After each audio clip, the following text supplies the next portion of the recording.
Hello tout le monde, j'espère que vous allez bien.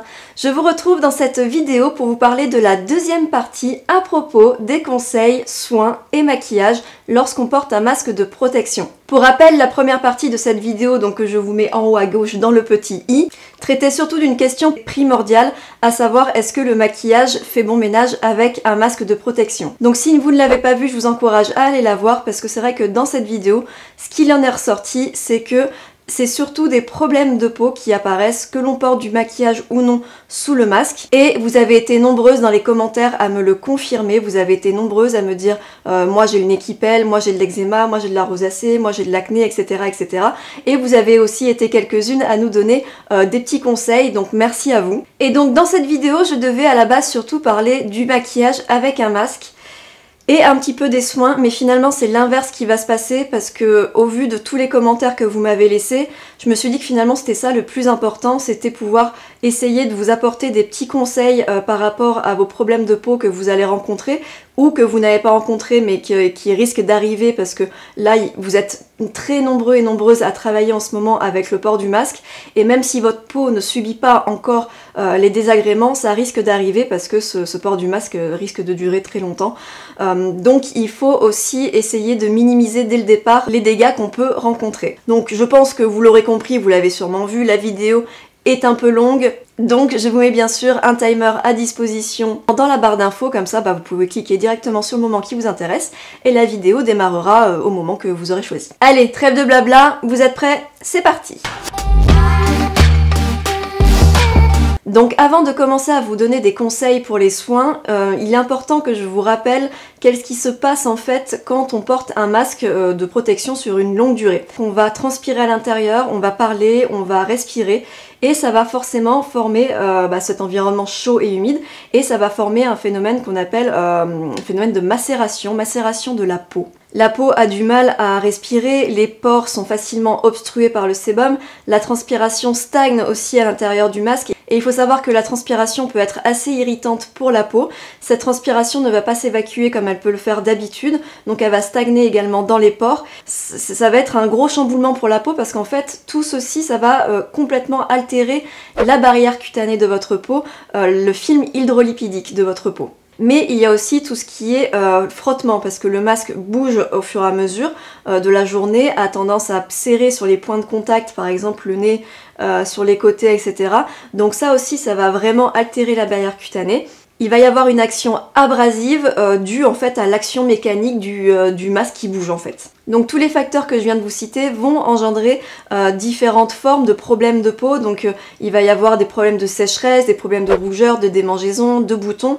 Et ça peut aussi développer des maladies de peau plus spécifiques, appelées par exemple dermite de confinement. Donc dermite de confinement, ça va être pour la dermite séborrhéique. C'est une maladie qui va se manifester par des rougeurs et des squames, des morceaux de peau morte en fait au niveau du visage. Il va aussi avoir des dermites d'irritation. Donc là, ça sera plus des rougeurs, une sécheresse, une sensibilité accrue, énormément de choses qui peuvent se passer. Et bien sûr, si vous avez déjà des problèmes de peau à la base, style acné, rosacée, eczéma, vous avez déjà des réactions allergiques, ou encore d'autres problèmes, parce qu'il y a tellement de problèmes de peau que je ne peux pas tous les citer, mais évidemment, le port du masque peut vraiment aggraver tout ça en fait. Donc les conseils que je vais vous apporter maintenant, ils sont là pour vous aider à prévenir ou à minimiser, à réduire les problèmes de peau. Mais si à un moment vous sentez que voilà, vous essayez des choses mais que ça ne marche pas ou que vous avez déjà un doute, que vous vous dites là j'ai vraiment un gros souci de peau, il faut contacter un dermatologue, ça c'est hyper important. Et en plus maintenant vous savez que c'est la montée en puissance de la télémédecine, c'est-à-dire en visioconférence, enfin en visioconférence, vous faites pas une conférence mais en visio directement avec le médecin, ce qui permet d'avoir sûrement des rendez-vous plus rapides et ce qui permet aussi de ne pas vous déplacer. Si jamais vous avez des gros soucis, ne faites pas d'automédication toute seule si vous avez des doutes, contactez un dermatologue, il n'y a que ces spécialistes qui pourront répondre exactement à votre problème. Là, tous les conseils que je vais vous donner reposent sur mes connaissances, mais également sur des recherches que j'ai faites, et des articles, et des vidéos, et tout ça, je vous mets bien sûr en lien dans la barre d'infos, comme d'hab. Alors il y a 4 choses très importantes à retenir pour votre routine soin spéciale port du masque. Et le premier est qu'il faut isoler la peau la journée et la réparer le soir. En effet, comme je vous l'ai dit précédemment, la barrière cutanée est abîmée et donc il va falloir aider cette barrière cutanée avec une crème, soit une crème hydratante, soit une crème barrière, mais ça je vous en parlerai plus tard. Et donc il faut essayer d'isoler cette peau avec une crème pour justement l'isoler de l'agression du masque, des frottements et l'isoler de l'agression de toute l'humidité, la transpiration, la salive, etc. Parce que oui, la salive peut être irritant également. Il faut éviter les produits contenant du parfum, mais aussi bien sûr des composants, des ingrédients connus pour être irritants, qui ne sont pas forcément en temps normal, mais dans ce milieu chaud et humide peuvent finalement aggraver les choses. Donc là je vous ai mis bien sûr un lien également dans la barre d'infos pour que vous puissiez retrouver cette liste. Il faut absolument minimiser sa routine soin. Pourquoi? Parce que justement la barrière cutanée de notre peau elle est altérée, elle est en souffrance, il y a plein de problèmes qui se passent. Et si on donne trop d'informations à notre peau, trop de principes actifs à absorber, la peau elle va plus rien comprendre parce qu'elle est déjà chamboulée. Donc en fait il faut vraiment lui donner le strict minimum, mais le bon minimum, les bons produits, pour qu'elle ait le moins d'informations à prendre en compte en fait, pour que ce soit moins le bordel pour elle et qu'elle puisse se régénérer et un peu d'elle-même et grâce à un produit en particulier, mais pas 1000 produits en fait. Donc ça veut aussi dire que il faut éviter de tester des nouveaux produits, d'acheter des nouveaux produits. C'est pas maintenant qu'il faut se faire une nouvelle routine soin du visage, en tout cas au niveau du port du masque. Rien ne vous empêche de l'essayer ici si vous n'avez pas de protection à porter ici. Mais à ce niveau-là, il faut vraiment éviter des produits sans vous renseigner avant sur la composition ou sans savoir si ça pourrait vous faire du bien. Et le quatrième et dernier, c'est éviter le maquillage sous le masque. Je vous l'avais déjà expliqué dans la première partie, mais ce que je peux vous dire, c'est que effectivement, dès qu'on rencontre des problèmes, se maquiller, c'est vraiment pas une bonne idée. Au même titre que de mettre trop de soin sur sa peau, mettre du maquillage, la peau, elle va plus savoir quoi faire, elle va plus savoir où donner de la tête. Mais bon, ça, je le développe un peu plus tard. Alors, on commence avec la routine soin du matin. Donc première chose à faire, et là vous allez peut-être me dire mais tu nous prends pour des teubés Émilie ou quoi? Non, pas du tout, mais si je le dis pas, on va forcément me le dire dans les commentaires, donc je préfère le préciser. Bien sûr, c'est de se laver les mains, ça c'est une évidence, pour être sûr d'être propre, d'avoir un côté hygiène au top, parce que comme la peau est sensibilisée, forcément si on lui apporte des microbes extérieurs, des bactéries qui ne sont pas propres à elle, ça risque de mettre un petit peu le bazar là-dedans encore une fois, donc bien se laver les mains. Et la chose à ne pas faire, que vous êtes nombreuses et nombreux à faire d'habitude, et je le comprends, c'est de se laver le visage avec un gel nettoyant ou une eau micellaire ou n'importe quoi qui viendrait nettoyer un peu en profondeur ou décaper la peau. Pourquoi? Alors déjà de base, quand tout va bien, quand il n'y a pas de port du masque, la barrière cutanée, le film hydrolipidique est si important, qui est protecteur, se régénère d'elle-même la nuit. Et donc en fait, le matin déjà de base, vous ne devriez pas vous nettoyer le visage. Après je comprends, c'est des habitudes, etc. Bon, ok. Mais là ce qui se passe, c'est que déjà la barrière cutanée, elle est abîmée par le masque, elle est abîmée, elle en peut plus. La nuit, la peau a enfin la chance de se régénérer un petit peu, donc la barrière cutanée elle est là, hop c'est bon, je me reconstruis un petit peu, c'est bien. Et bim, le matin, un gel décapant. Là c'est la cata, c'est-à-dire que là je me dis non mais c'est bon, je peux plus je suis en souffrance, je peux même plus me reconstruire. Comment on fait en fait? Donc vraiment, il faut éviter les gels nettoyants, enfin il faut pas se laver la peau le matin en fait. Ce que vous pouvez faire, c'est vous rafraîchir le visage avec un brumisateur d'eau.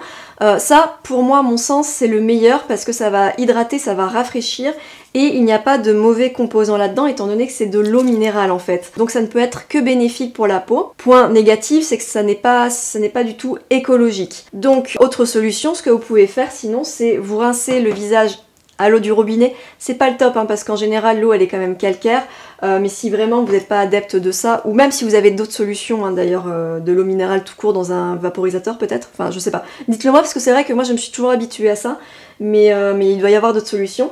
Mais sinon, donc vous vous rincez le visage à l'eau du robinet, donc ce qui est problématique parce que calcaire. Et ensuite, vous pouvez enlever le calcaire de l'eau avec des lotions apaisantes. Donc là par exemple j'ai la Patika, qui est une lotion lactée apaisante à l'aloe vera hydratant et qui, moi qui ai une peau sensible, me fait extrêmement de bien. Alicia adore aussi cette lotion C'est un des rares produits avec lequel je n'ai pas du tout de rougeur. C'est bio également, donc du coup je me dis que ça peut être pas mal face à la sensibilité accrue que peut avoir notre peau en ce moment à cause du port du masque. Donc bien sûr avec cette lotion on ne frotte pas, on essaye de vraiment bien l'appliquer, de tamponner au niveau du visage pour pas agresser le visage. Ou sinon, vous pouvez aussi utiliser une eau florale. Donc des exemples d'eau florale qui pourraient être sympas, vous avez l'eau florale d'Amamélis qui a des vertus antiseptiques, anti-inflammatoires, cicatrisantes et désinfectantes. C'est une eau florale qui va aider à traiter les symptômes de l'eczéma et qui peut aider à la cicatrisation des petites plaies. Et il y a aussi l'eau florale de camomille romaine qui va calmer les peaux irritées, celles qui souffrent de coupe rose, d'eczéma, d'acné ou de psoriasis, et tout ça sans agresser l'épiderme. Donc bien sûr, ça, c'est ce qui est marqué sur le papier, mais attention, ce n'est pas parce que pour 98% des gens ça marche que ça sera le cas pour vous. Faites quand même attention à bien vérifier que vous n'y êtes pas sensible. Donc une fois que vous avez fait tout ça, c'est l'heure d'hydrater son visage. Donc si vous n'avez pas des gros problèmes apparents, que vous avez des petits désagréments de peau ou que vous souffrez d'acné, vous pouvez appliquer une crème hydratante adaptée à votre type de peau, mais en texture légère. Tout simplement parce que les crèmes épaisses risquent de rendre poreux votre masque et donc de le rendre moins efficace. Et si vous avez des problèmes déjà existants ou qui sont en train d'apparaître, style rougeur, irritation, eczéma, rosacée, toutes les choses comme ça, peau très sensibilisée, peau très irritée, certains dermatologues conseillent d'utiliser une crème barrière. Donc en fait, une crème barrière, comme son nom l'indique, ça va créer une barrière entre la peau et son environnement extérieur. Donc là, en l'occurrence, ça va protéger la peau du frottement du masque, mais également de l'univers chaud et humide dans lequel la peau stagne. Et bah du coup, cette crème barrière va permettre de protéger la peau. Et ces crèmes barrières, ce sont des crèmes qui sont utilisées notamment pour tout ce qui est érythème fessier, par exemple pour les bébés quand ils portent des couches. Pour des problèmes peau contre peau, donc là j'ai l'exemple par exemple, vous savez quand ça frotte entre les cuisses là, forcément la peau est hyper irritée, ça fait super mal. Et donc du coup ce style de crème va permettre de protéger des frottements. Voilà, c'est des crèmes qui sont très utilisées pour ce genre de problème et c'est quelque chose qui peut être intéressant justement pour le port du masque. Alors moi je n'ai personnellement pas de crème barrière à vous conseiller, mais j'en ai trouvé quelques-unes qui étaient très bien notées et les avis étaient bons et les compositions avaient l'air cool, et ces produits je vous les mets en lien dans la barre d'infos, comme ça vous donne des pistes. Je vous dis pas du tout que c'est les produits du siècle, mais au moins vous pouvez regarder un petit peu si ça vous intéresse. Et la crème solaire est possible si elle n'est pas trop épaisse, comme ça vous êtes sûr de ne pas rendre le masque trop poreux. Donc moi la crème que j'ai utilisée ici, en fait je n'avais pas de crème hydratante légère avec une bonne composition. En fait j'avais des crèmes mais avec des petits ingrédients qui m'inquiétaient un petit peu. Donc du coup la seule qui pouvait correspondre à la partie où je porte le masque, c'était pour moi celle que j'avais, c'était Hydrance UV Légère Light de chez Aven. Donc c'est une émulsion qui est hydratante et qui a un SPF 30. Donc là c'est pour peau normale à mixte. Et en fait c'est une crème, comme son nom l'indique, qui est assez légère et qui du coup se met assez vite en place sur le visage. Bon, Aven est quand même connu pour être assez efficace pour les peaux sensibles, les peaux irritées, c'est pour ça que je me suis tournée vers ce produit. Et le point positif, c'est que j'ai trouvé qu'il y avait un SPF 30, et donc je me suis dit, en plus ça donne une petite protection pour les moments où peut-être j'enlève le masque dans la journée. Même si normalement on est censé remettre de la crème solaire, mais j'ai envie de vous dire d'ailleurs, évitez le soleil en fait, hein. Si vraiment votre peau elle est très abîmée à ce niveau-là, malheureusement il faudra vraiment éviter le soleil, parce que vous n'aurez pas forcément, imaginons vous avez une pause à midi, vous enlevez le masque, si vous mettez de la crème solaire dessus, directement dessus, je sais pas trop ce que ça va donner en fait, je sais pas si c'est vraiment conseillé. Ouais, je pense que éviter le soleil c'est aussi quelque chose à prendre en compte. Donc cette crème je la mets en légèreté, ça sert à rien d'en mettre une tonne, vous mettez des petites noisettes, vous appliquez, vous posez, vous étirez en délicatesse jusqu'à ce que vous constatiez que le produit est bien mis en place. Et ensuite sur le haut du visage, j'ai appliqué mes soins habituels pour vous montrer qu'en fait vous pouvez vraiment faire une vraie différence entre les deux. Vous pouvez continuer votre routine d'avant. Après bien sûr vous pouvez ne pas vous embêter du tout et mettre votre crème soit hydratante soit barrière partout sur le visage, ça sera pas un problème. Mais je comprends tout à fait qu'on a envie de continuer sa routine. En tout cas moi c'est ce que j'ai montré là. Et donc ce que j'aime bien faire c'est utiliser le sérum lumière contour des yeux de chez Soa Natura. Je vous en avais déjà parlé mais c'est un sérum où il y a de l'acide hyaluronique à l'intérieur qui a une très bonne composition. Son petit roll-on il permet de masser un petit peu le contour d'œil. Je l'aime beaucoup. Et donc ensuite j'ai appliqué une crème hydratante de chez Soa Natura Voile de Rose qui est donc à la rose et à l'argan, peau sèche. Et donc c'est une crème qui a une bonne composition dans l'ensemble et que j'aime bien. Mais il y a du parfum à l'intérieur de cette crème. Ce genre de crème dont vous pouvez avoir l'habitude, il faut absolument les éviter au niveau du port du masque parce que sinon ça irait sensibiliser beaucoup trop votre peau. Et ensuite j'ai bien sûr appliqué une crème SPF 50 de chez Aven sur l'ensemble de mon visage parce que c'est la partie qui peut se retrouver exposée au soleil le plus souvent, suivant là où vous travaillez. Et donc ça il faut faire très attention, ce n'est pas parce que vous n'allez pas mettre de crème ici parce que vous portez un masque qu'il faut oublier cette partie là. Le soleil c'est bien mais c'est aussi très néfaste pour le vieillissement, pour plein de choses. Donc n'oubliez pas de vous protéger la peau. Et ensuite, chose très importante à prendre en compte, c'est que quelle que soit la crème que vous utilisiez, qu'elle soit légère, qu'elle soit un peu plus épaisse, que ce soit une crème barrière, il faut attendre au moins 30 minutes avant de mettre le masque sur votre visage. Donc c'est à ce moment-là que vous allez pouvoir par exemple vous maquiller. Et c'est aussi la raison pour laquelle il est intéressant de d'abord commencer les soins à ce niveau-là et ensuite s'occuper du haut du visage, que ce soit soins, maquillage, etc. Au plus tôt vous commencez, au plus vous êtes sûr de porter le masque dans un bon délai et que la crème soit bien mise en place sur votre peau et que du coup elle n'encrasse pas votre masque en fait. Autre précision importante et qui s'adresse à beaucoup d'entre vous, c'est qu'il va falloir éviter malheureusement toutes les crèmes à base d'acide de fruits, de rétinol, des choses qui sont reconnues pour être irritantes, mais qui sont bénéfiques lorsque vous recherchez un petit peeling de surface pour réduire les rides, etc.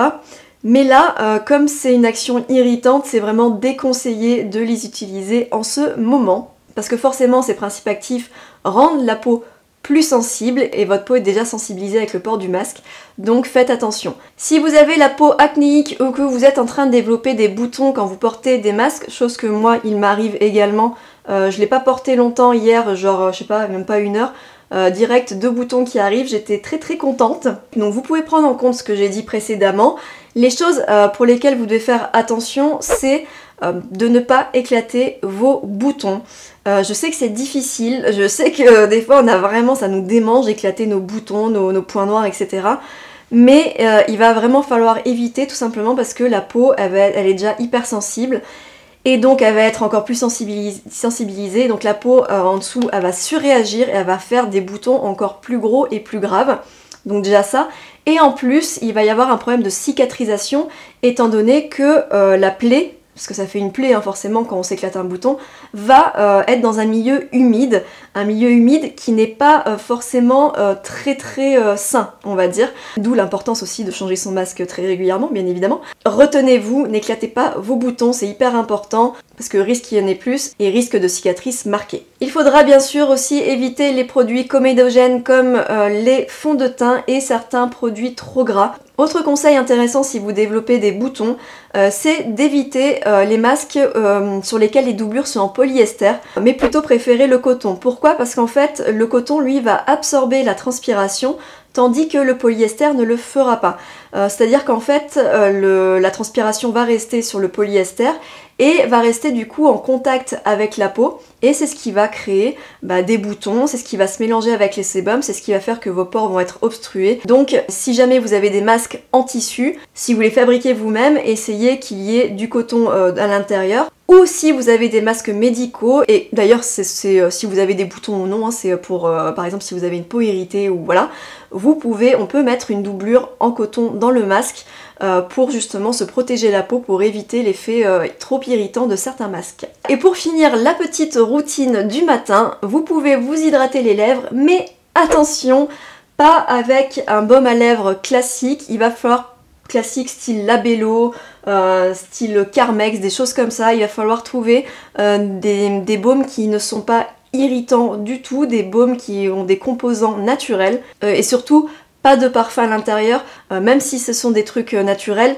ça peut engendrer des irritations. Donc moi ce que j'aime bien faire en ce moment, c'est mettre de l'huile de jojoba sur ma bouche. Ça me permet d'hydrater ma bouche, de créer une barrière sans que ça soit irritant, parce qu'avec l'huile de jojoba il n'y a aucun risque, en tout cas pour 98% des cas. Et donc prenez bien ça en compte, mais quand même essayez de vous hydrater les lèvres, parce que les lèvres aussi, elles en prennent un sacré coup et elles peuvent devenir par exemple très très gercées. Donc la routine soin du matin est terminée, on peut maintenant passer au maquillage. Je ne vous oblige à rien, mais je vous conseille fortement de ne pas vous maquiller sous le masque si vous êtes obligé de porter le masque sur une longue durée et plusieurs heures d'affilée. Le maquillage, il ne fera pas du tout bon ménage avec le milieu humide et chaud du masque, il risque d'aggraver les problèmes. Mais il y a aussi un risque que votre peau développe une sensibilité accrue aux composants qui sont présents dans le maquillage. Et par conséquent, vous pourriez développer des allergies à ces ingrédients, des allergies que vous n'aviez pas avant, mais qui peuvent se créer. C'est plus rare, mais ça peut arriver. Si vous avez tendance à développer des boutons facilement quand vous portez le masque, que ce soit sur une longue durée ou pas du coup, là c'est clair que le maquillage il va être déconseillé parce que le maquillage il risque de se déplacer avec le masque. Alors bien sûr si ce n'est pas du maquillage sans transfert, mais là pareil, je veux dire un fond de teint sans transfert peut très bien fonctionner sur quelqu'un, comme il ne peut pas fonctionner sur quelqu'un d'autre, donc il faut faire attention à ça. Votre maquillage en fait peut se déplacer dans vos pores et donc du coup vous avez excès de sébum, excès de maquillage égale bouton en explosion. Voilà. C'est vraiment pas une bonne idée si vous avez de l'acné de vous maquiller à ce niveau-là. Est-ce que je vous fais peur là? Comment ça se passe? Je me dis, la meuf elle arrête pas d'être alarmante. J'espère que je vous fais passer un bon moment quand même. Hein. J'espère que je vous mets pas trop le seum. Désolée. Hein. Donc pour le maquillage, j'ai fait vraiment très rapide parce que cette vidéo est déjà assez longue et je me suis dit que si je faisais un tuto entier pour les yeux, on n'allait pas s'en sortir. Du coup, j'ai bien sûr maquillé que le haut du visage. Et j'ai choisi de ne pas mettre de fond de teint du tout. Pourquoi? Tout simplement parce que je voulais éviter la démarcation entre le haut du visage et le bas du visage. Donc je ne dis pas forcément que c'est ce qu'il faut faire, mais en tout cas si vous voulez éviter une démarcation, peut-être qu'il serait plus judicieux de corriger juste aux endroits où il faut. Donc c'est aussi une technique qui peut être pas mal dans le cas où vous êtes obligé de porter une charlotte ou que vous êtes obligé d'utiliser une visière par exemple. Dès qu'on utilise un de ces deux accessoires ou même des lunettes de protection, c'est clair que si on met du fond de teint ça va frotter dessus. Donc là peut-être qu'effectivement c'est mieux de zapper le fond de teint. Avant de commencer, j'ai bien attendu que mes produits sur le haut du visage aient le temps de pénétrer, c'est-à-dire que la crème solaire, il fallait le temps qu'elle se mette en place, que j'ai quand même mis un SPF 50. Et une fois que tout ça a été ok, j'ai appliqué une base matifiante de chez Couleur Caramel. C'est une base que je vous recommande vraiment parce qu'elle est sans silicone, elle est d'une très bonne composition et elle a une petite odeur de pâte à modeler qui rappelle un peu l'enfance, qui est assez sympathique, ma foi. Avant de mettre mon anti-cerne sous l'œil, j'ai appliqué un petit peu d'huile histoire de bloquer un petit peu l'hydratation, histoire de minimiser un petit peu mes ridules de déshydratation qui moi m'arrivent très souvent. Mais ça on en avait parlé avec Alicia dans cette vidéo, je vous le mets en haut à gauche. Donc visualisez bien là où le masque s'arrête et c'est là où votre anti-cerne s'arrêtera. Et ensuite j'applique mon anti-cerne de chez By Terry qui est hyper hydratant, que j'adore, qui est pas très couvrant mais qui est bien hydratant. J'utilise un pinceau pour bien placer la matière, donc au niveau du cerne, sur les paupières et sur toutes les zones qui présenteraient des imperfections que j'aurais envie de cacher. Et lorsque vous posez votre anti-cerne, n'hésitez pas à tapoter et à dégrader pour éviter d'avoir une délimitation entre votre peau naturelle et l'anti-cerne. Je poudre ensuite en légèreté avec la poudre de chez By Terry, toujours la même. Et ensuite, je n'ai pas hésité à accentuer un petit peu plus mes sourcils. Et les sourcils, on sait, c'est aussi la signature du regard, c'est lui qui va donner l'expression. Donc c'est vrai que travailler son sourcil, ça va apporter un petit plus qui est non négligeable. Surtout quand on pense que notre expression globale est vraiment cachée avec le masque. Donc là, le travailler le sourcil, ça va vraiment aider à apporter un petit plus. Donc là, j'ai fait un maquillage vraiment en à peine 10 minutes. Je l'ai fait très rapide, je voulais juste vous donner une idée un petit peu de ce que ça pouvait donner d'avoir le haut du visage maquillé et le bas du visage qui ne l'est pas, et aussi l'effet que ça pouvait faire avec différents masques. Donc je vous ai fait un petit show avec un masque médical, un masque en tissu, un masque en bec, en forme de bec de canard. Et voici les couleurs que j'ai utilisées, donc de la palette, toujours la même, XL Pro de chez Be Perfect Cosmetics, une palette qu'on adore avec Alicia. Et ensuite pour les yeux, je n'ai rien de particulier à vous recommander, mis à part peut-être utiliser une base pour les paupières pour que votre fard à paupières tienne bien et qu'il n'y ait pas de risque de chute au niveau de votre visage, mais aussi qu'il tienne bien, qu'il n'ait pas de possibilité aussi de chute après directement sur le masque. Et vous pouvez aussi bien sûr utiliser des fards crème waterproof, des choses comme ça. Vraiment là vous faites un peu comme vous le sentez. Allez, peut-être la chose que je ne recommanderais pas par exemple, c'est si vous portez une frange et le masque, évitez de trop assombrir les yeux parce que du coup là on va vraiment vous perdre. Il vaudra mieux éclaircir vos yeux, il vaudra mieux essayer de les agrandir un maximum plutôt que de les assombrir. Voilà, donc j'espère que vous n'êtes pas trop déçus, j'ai fait hyper rapide sur les yeux, je vous ai pas montré le tuto, mais par contre vous avez plein de tutos pour les yeux à disposition sur notre chaîne, donc n'hésitez pas à aller voir, vraiment il y a de quoi faire. Et en plus pendant le confinement on en avait fait 3 chacune avec Alicia, donc vous avez 6 maquillages des yeux qui ont été postés récemment, donc vous avez de quoi faire, et du naturel, du moyen, du plus sophistiqué. Et sinon, concernant le port du masque, je ne vais pas vous dire comment le mettre ni comment l'utiliser et les choses à faire, à ne pas faire. Je pense que vous êtes tout au courant des précautions qu'il y a à prendre et moi je suis pas là pour ça. Par contre, je peux vous donner des petites astuces qui peuvent vous être utiles pour la journée. Alors déjà, première chose, n'hésitez pas, quand vous le pouvez, à vous aérer le visage de temps en temps. Je fais ce geste tout simplement parce que le masque, il ne faut pas le prendre par le milieu, mais bien sur le côté. Hop, et vous l'ouvrez de cette manière, sans toucher du tout le masque, et vous aérez un petit peu, là juste le temps de respirer, de faire respirer un petit peu la bouche. Si vraiment vous n'avez pas la possibilité de ne pas le porter. Voilà, une petite pause comme ça, mais vrai. Et si vous pouvez aussi, hein, si vous êtes seul bien sûr. Et ensuite vous le remettez. Et autre astuce pour le port du masque, donc il y a 2 astuces que je ne connaissais pas du tout. C'est une abonnée qui nous les a partagées en commentaire dans la précédente vidéo, la partie 1. Et donc la première, c'est pour éviter l'effet sauna, pensez à respirer par le nez lentement. Le réflexe du cerveau quand on étouffe, réflexe de survie, et d'hyperventiler par la bouche. Et effectivement, elle n'a pas tort, et moi c'est ce que je fais quand j'ai un masque.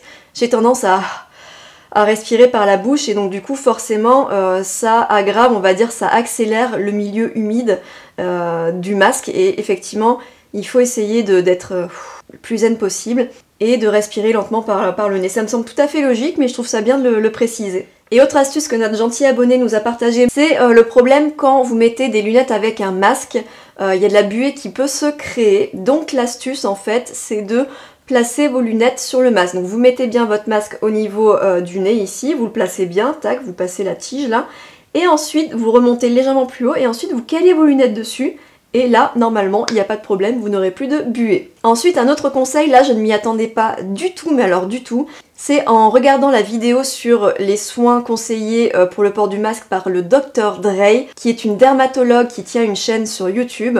D'ailleurs, si vous comprenez l'anglais, je vous conseille vraiment d'y aller parce que c'est hyper intéressant ce qu'elle raconte, c'est vraiment hyper bien. Et donc elle, ce qu'elle conseille, c'est d'éviter de mâcher du chewing-gum mentholé, tout ce qui est chewing-gum. Parce que quand on mâche, il y a des petites gouttes qui sont émises en fait tout autour de la bouche. Nous on s'en rend pas compte en fait, mais effectivement ça peut arriver quand on mâche, etc. Et en plus, là on a le masque, donc on pourrait avoir tendance à se dire, oh, bah il y a personne qui me voit, je peux enfin mâcher la bouche ouverte tranquille. Et en fait, du coup ça risque d'émettre plein de petites gouttelettes de salive autour de la bouche.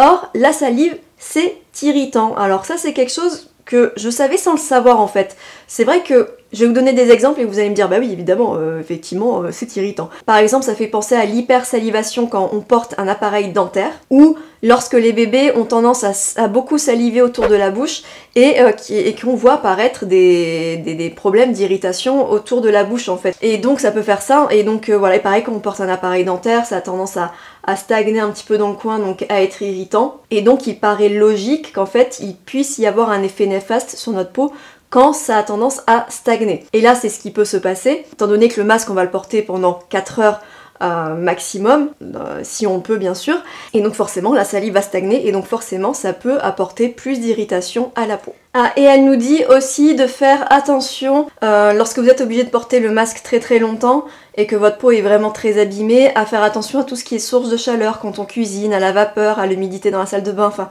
toutes les choses qui peuvent humidifier encore plus votre peau, on va dire avec une température élevée, il va falloir éviter pour éviter d'aggraver les choses. Après c'est pas facile à mettre en place hein, suivant les cas, mais là je vous dis vraiment ce qu'elle a conseillé, ce que j'ai trouvé quand même pertinent, peut-être un peu trop poussé, mais je me dis que c'est bien de le préciser quand même.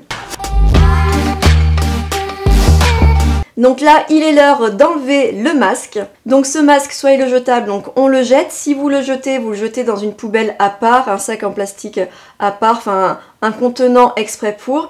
Et sinon, vous le lavez, c'est systématique, ça va être lavé à chaque utilisation. Et là, un conseil, c'est d'éviter d'utiliser des lessives avec du détergent, des lessives qui sont trop agressives. Il va falloir essayer de trouver des lessives hypoallergéniques, des lessives qui respectent les peaux sensibles. Et ensuite, ces masques, vous les lavez à partir de 60 degrés. Apparemment, ce serait à partir de cette température que la désinfection serait efficace. Et ensuite, on va passer au nettoyage de la peau. Cette fois-ci, c'est le soir, on a passé une grosse journée, etc. On a et la pollution au niveau du haut du visage et on a tout ce qui s'est passé au niveau du port du masque. Donc il va falloir procéder à un nettoyage en douceur. Donc là, moi je pense qu'ici c'est mieux d'éviter le double nettoyage. Hein. Vous savez, normalement on fait l'huile, le gel, etc., etc. À mon avis, ici, à ce niveau-là, il va falloir choisir son camp. Soit une huile, soit un lait, soit un gel moussant sans savon. Attention, c'est-à-dire que là, il faut vraiment éviter le savon. L'eau micellaire, on oublie l'eau micellaire. Déjà, l'eau micellaire, c'est vraiment pas bon à la base. Parce qu'en plus, énormément de personnes oublient de le rincer, cette eau micellaire. Et là, c'est vraiment pas le moment. C'est quelque chose qui va être beaucoup trop agressif à ce niveau-là pour le visage. On va éviter, bien sûr, tout ce qui est lingette démaquillante, tout ce qui est lotion démaquillante. Va falloir vraiment procéder en douceur et j'insiste là-dessus parce que ici c'est vraiment très sensibilisé et le but c'est d'essayer de ne pas aggraver les choses. Donc pour ce nettoyage, je vous conseille de décomposer les deux parties, c'est-à-dire vous nettoyez le haut et vous nettoyez le bas ou inversement, peu importe, mais ne nettoyez pas tout en même temps. Pourquoi? Tout simplement parce que le maquillage ici, si vous avez mis du maquillage, etc., si vous démaquillez et que vous en mettez partout, forcément ça va venir irriter pour rien votre peau, vous allez venir lui apporter des ingrédients qu'il n'avait pas envie de voir, qu'il n'avait pas besoin. Donc moi je vous conseille vraiment de bien décomposer les deux. Donc moi ici j'ai commencé par le haut du visage, je me suis bien sûr bien lavé les mains et j'utilise une huile de jojoba. Voilà, l'huile de jojoba c'est mon dada, pour démaquiller. Et ensuite j'utilise une serviette démaquillante microfibre pour bien enlever tout ça. Et ensuite je passe à la partie du bas, donc là il y a plusieurs possibilités, soit j'utilise une huile végétale, soit un lait démaquillant, soit une mousse nettoyante. Donc en général j'utilise une mousse nettoyante sans savon de chez Patika qui est la mousse nettoyante détox, avec laquelle ça se passe plutôt bien, j'ai pas de problème particulier. De toute façon Patika pour les peaux sensibles normalement il n'y a pas de problème. Mais attention, chaque personne est différente encore une fois, mais comme j'en ai plus... Du coup je l'ai gardé, enfin je la garde pour plus tard, et donc du coup là j'ai utilisé l'huile. L'huile et le démaquillant peuvent être intéressants.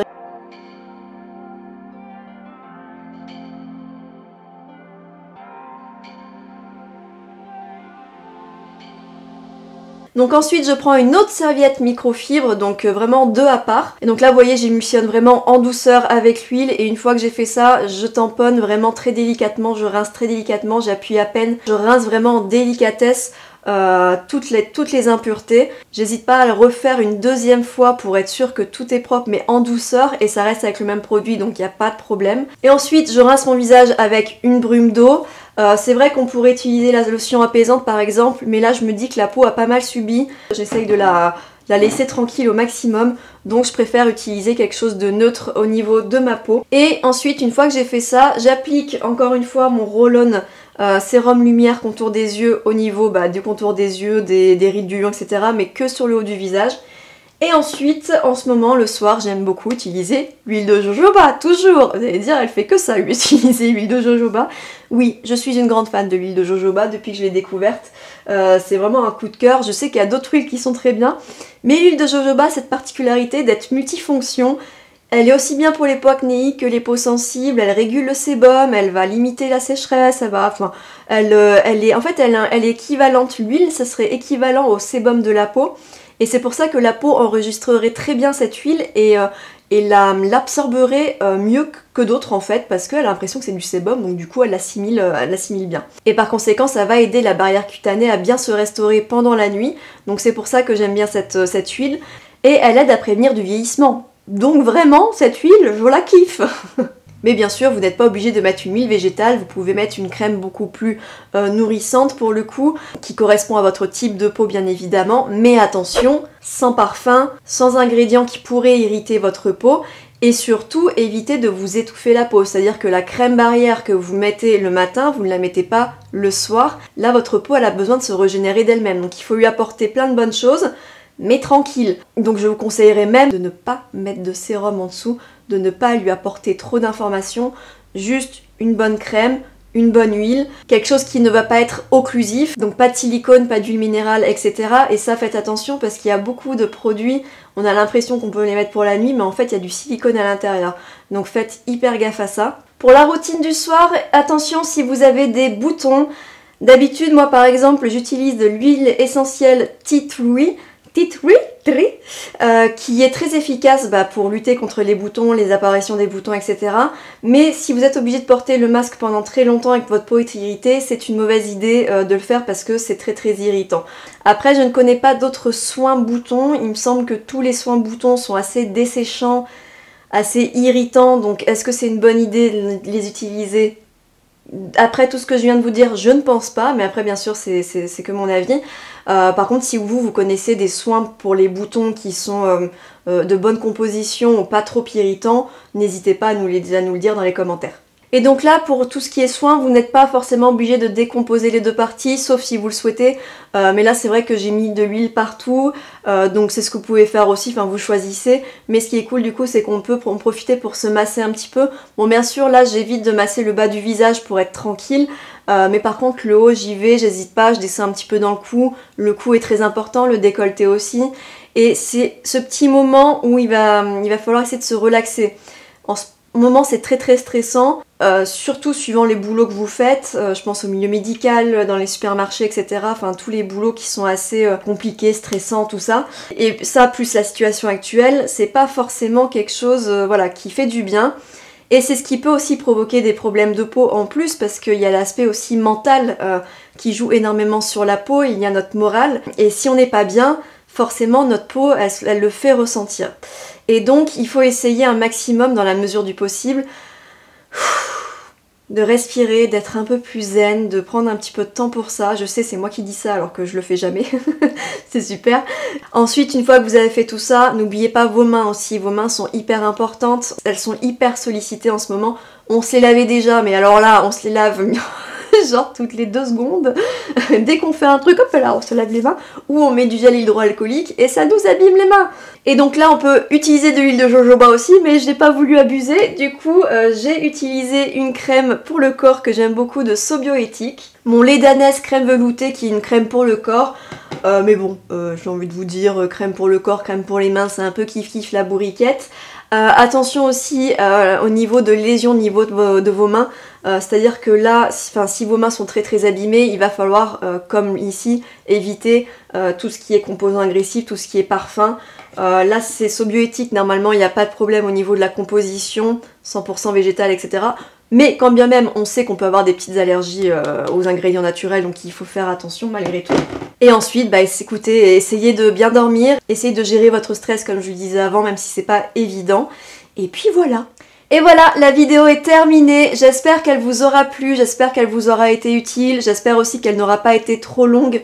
Dans tous les cas, n'hésitez pas à me dire ce que vous en avez pensé, n'hésitez pas à nous partager des astuces, des tips qui pourraient être utiles au plus grand nombre. Par exemple, si vous avez eu des soucis de peau particuliers avec le masque et que vous avez réussi à trouver des bonnes solutions. Par contre, n'oubliez pas, bien sûr, je le répète et j'insiste, si vous avez des problèmes bien particuliers, bien spécifique, contactez un dermatologue. Comme je vous l'ai dit, ça se fait en visio maintenant, donc c'est hyper pratique, beaucoup plus rapide, donc surtout n'hésitez pas à passer par ce biais et ne faites pas d'automédication, j'insiste là-dessus. Petit discours habituel, même si je sais à la minute à laquelle je dis ça, tout le monde est déjà parti, donc personne ne va m'entendre. N'hésitez pas à liker cette vidéo si vous l'avez aimée, n'hésitez pas à vous abonner, et n'oubliez pas que nous avons un compte Instagram sur lequel nous faisons plein de stories et plein de contenus très sympathiques, et voilà. Bon courage à toutes les personnes qui travaillent, prenez bien soin de vous, prenez bien soin de votre peau. Force et courage à tout le personnel médical, et à très vite pour la prochaine vidéo. Bye bye!